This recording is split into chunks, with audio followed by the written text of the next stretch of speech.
It's a pretty nice morning out here today. It's a nice, crisp chill in the air. It's about 43, 44 degrees out.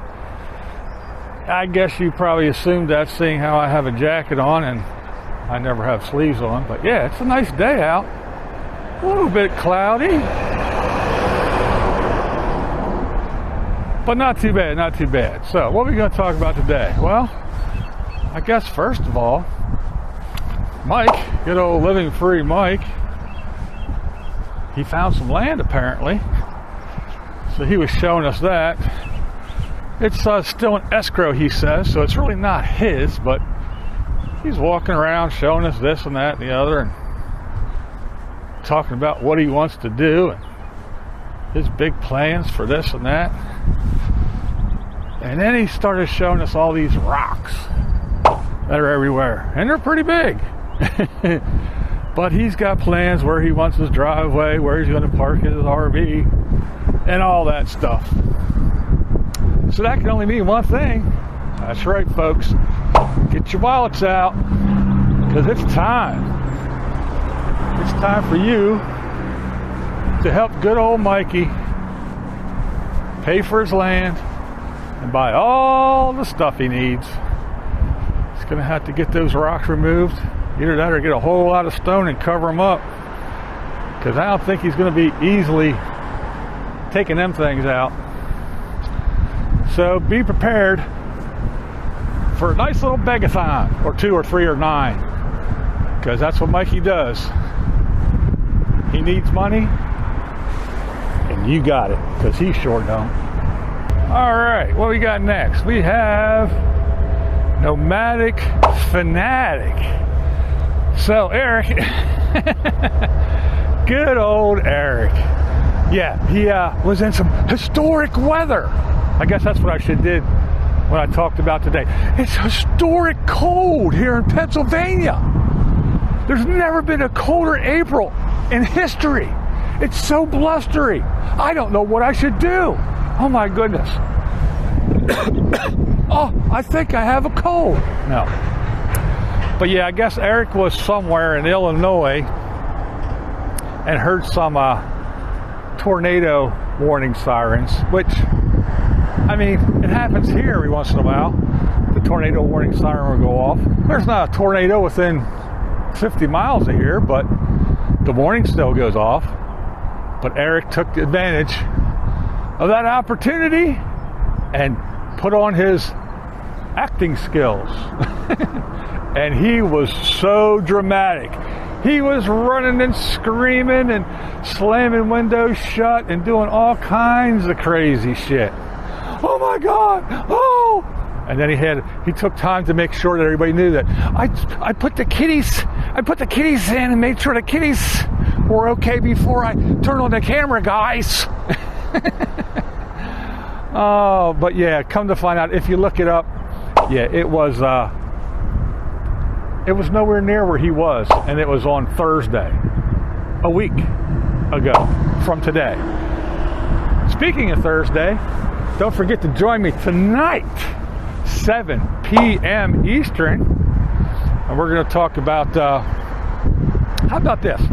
Tonight will be, do you think Sarasota Tim can actually make it living on the road in his RV? So that's what we'll talk about. That and a whole lot of other things, whatever comes up. You know how we do. But yeah, Eric was so dramatic about this tornado that wasn't close to him. I guess since Six String Steve is his buddy now, and he's the big weather geek, I guess he won't call out Eric anymore. So I guess other people just have to see what he's yakking about and all the bullshit that he's over dramatic about. That's right, over dramatic fanatic. But hey, what are you going to do? Now, speaking of Sarasota Tim, do you think he really believes his own hype? I mean, this dude is on salesman mode all the time. I mean, just if you pay attention to what he does and how he describes things, everything is just like he's trying to sell it. I mean, even from his This is the best cup of coffee I had in my life. Everything is just like that. Everything, he is just the salesman. Everything has to be the best, the greatest. It's wonderful. It's beautiful. It's the best I've ever seen for everything. So here, let's just do it for real quick. Okay? So here we go. Look at this. Look at this beautiful barbecue pit. This is a barbecue pit. This is the big. This has to be the biggest, longest barbecue pit I ever seen in my life. Look at that. Look at the rail. Look at the metal rails on this. It's got fine metal rails, folks. You see that? That's right. And these things are here, and there's big grates that go over, and they just pile chicken on here. See, look at that. Look at that. That whole big long bed. That's filled with charcoal and wood and other things to cook this chicken. It's a barbecue chicken pit. That's right. It's the longest one I've ever seen in my life. But folks, I'm telling you right now, look at this. Look at the quality workmanship. Look at this. Look at the stone. Look at the block that they use. Look, they even have cat blocks, special cat blocks. Not just blocks like these, but these are special cat blocks. I mean, this has got to be the best one I've ever seen in my life. You're not going to get a better one, folks. You're not going to get a better one. Look, we're even under roof, folks. Look at this. Look at the workmanship. Look at the quality. Look at the quality. Look at the beams.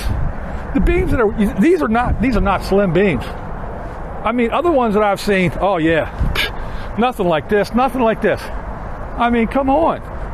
There's no way. You're not going to find a better one than this, folks. You're not going to find a better one than this, folks. Look, it has a beautiful roof on it. Keep everything nice and dry.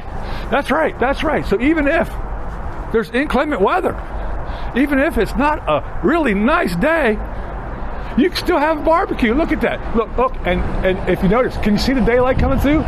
Can you see that? That's because they thought of everything. They thought of everything, folks.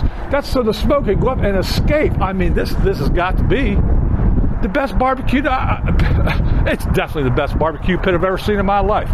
Now, you're not going to find a better one anywhere. So if you want barbecue, this is where you got to come, folks. I'm telling you, I've never seen a better one anywhere in my entire life. And look at the stone down here, around here. Nice. It's not the big stone, so it's not hard on your feet, folks. No, it's nice and soft to walk on, but it's still stone, so it's not dirt. So yeah, folks, I'm telling you, this has got to be the best chicken barbecue pit I've ever seen in my life. You're not going to find a better one anywhere. No way, no how. And that's the way Tim is with everything. Look at my truck. It's the best one. It's the beautiful one. It's a 2000 three-stroke, and he just rattles on all kinds of shit. But the funny thing is, he probably couldn't even change a fuse in that thing if he had to. He has zero mechanical abilities, but he tells you everything about everything. His flagstaff. It's perfect. You're not going to find a better one anywhere. His little cramper. The bushwhacker. This is the best teardrop I've ever seen in my life. You're not going to find a better one anywhere. He's talking about that guy's land. Look at this beautiful, it's the most beautiful land I've ever seen in my life. Look at this house, look at that, look at this, look at those trees. Look at that tree, look at that blade of grass. Isn't that the best blade of grass you've ever seen? You're not going to find a better blade of grass anywhere. Everything he talks about. Even when he goes to fucking Walmart and gets his little burgers, these are the best burgers ever. He's always in salesman mode, no matter what he's doing. I just think it's funny. But, yeah. So I just thought I'd come out here and walk around a little bit.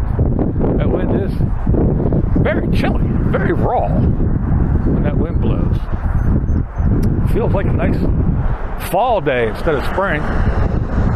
But hey, I'll take it. I like this. I would rather have this than sweating my ass off. I'm not ready for that yet. But yeah, so Mikey Land over Dramatic Fanatic. Oh my goodness. That guy, ugh. I'm about tired of his ass. And Timmy, I don't know. He's boring as shit to me anymore. I think I've seen all his videos. Meaning, if you watch like 6 of them, you've seen them all. It's like Darling's video the other day, the the Groundhog Day one.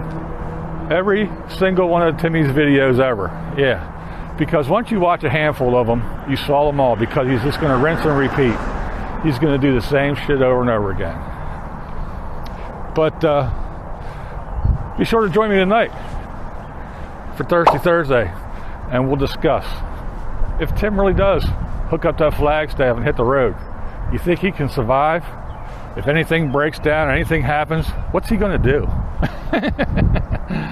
All right, well, I think I'll end it here. And remember, no matter what I say on here, you never have to agree with me. That's not the point.